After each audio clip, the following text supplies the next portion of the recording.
Hello again. Video version of market summary and our barometer this month for those of you who do not like to read. If you want the short version, just watch the video. Yeah. Hey, so a little bit of an introduction into the Wellington market, which is the one that we're operating in and know well. Yeah. Same as the month before, going well. Yeah. What are you seeing, Ben? Thank you, Amanda. Again, it's just as it was the months before. I mean, it continues to perform really well. The number of people that are looking is amazing. And just to even highlight that a little bit, we had a property that we sold 9 months ago for 1.8, and it came back to the market. They were relocating out of Wellington, and it sold for 2.1, and that's just in a 9-month span. So with no work done. No.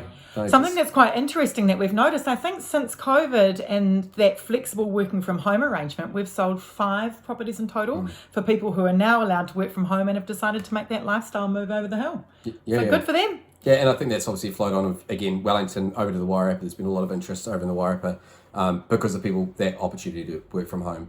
So pretty much post-lockdown, it's been all positive, in fact, more than positive, but are we in the eye of the storm? That's the heading for the barometer this month. But yeah, we don't want to be negative, but just kind of touch on a few factors that may come into play over the coming months. Yeah, I mean, no one predicted. I mean, I think we go back to, months ago, what was going to happen, but everyone predicted, actually. Everyone predicted, including us, what was going to happen. And actually, they didn't predict it right. No, they didn't. Yeah. No, they didn't. And actually, REINZ published their year-on-year annual stats last month, and really surprising numbers. So Wellington was up 8%, Auckland up about 10%, the Hawke's Bay up 18.8%.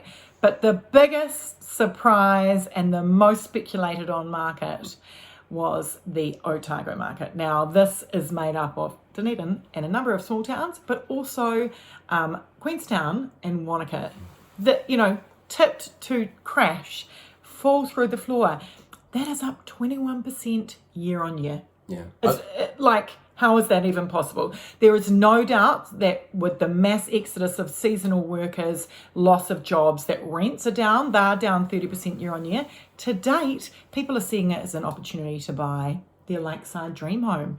So we haven't seen it, and maybe it is that if people are getting those offers that aren't acceptable to them, they're just holding on to their property. It was actually interesting. I spoke to a guy down in Wanaka, and he said that pretty much every for sale sign had a sold sticker up. Mm-hmm. And he spoke to the agent down there and said there's a whole lot of new buyers that have just entered the market that weren't there, back in February, March. So, I think they come in looking for a bargain and then end up paying. Yeah, but maybe it's, they're not spending the money on trips or whatever, and anyway, put that enough speculation from us. Just dealing in the facts.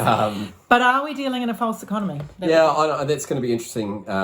What happens once we kind of roll out of the wage subsidy? That's coming up pretty soon. Yeah, which is in September. So, what does that do post that? And I think for a lot of people, they maybe haven't seen the real impact of the current situation. Well, have the businesses that have taken the wage subsidy made the necessary steps to become viable businesses, even in the face of changing economic circumstances? That would be what we're looking out for. But if we have a second wave, and look, it's just so fresh in our minds and actually of real concern when we're looking over to Melbourne, and the cases just going up and up, and they're now in a more severe lockdown than they were, all those months ago back in March. I just cannot imagine how those people are feeling with a whole round, not even knowing if it's a 6-week time frame. And if that was to happen here, how would the government end up being able to support us? It's just cost them so much money. So who knows if that's. And I think mentally as well, it'd be really difficult. Well, I just said that, Ben. Yeah. Well, that's not. I'm just. He's clearly not listening to what I'm saying. I'm confirming with you that I think mentally it's just as hard as well to do that as well. But also we talked about, I guess New Zealand typically economically, there's that catch cry that the world sneezes and New Zealand catches a cold. And I mean, what we've talked about, if you look outside our borders, I mean, things seem to be in turmoil, back in and out problems. America looks very dicey at the moment, and they've got definitely some things going on politically as well. But, that should really have some impact on us. And again, I just don't feel like it's flowed on through. Well, I guess we are, a really highly regarded food producing nation, and given our COVID-free status, at least for the time being, we're even, it's even more sought after. And there's this amazing example of a company called True Honey up in Northland.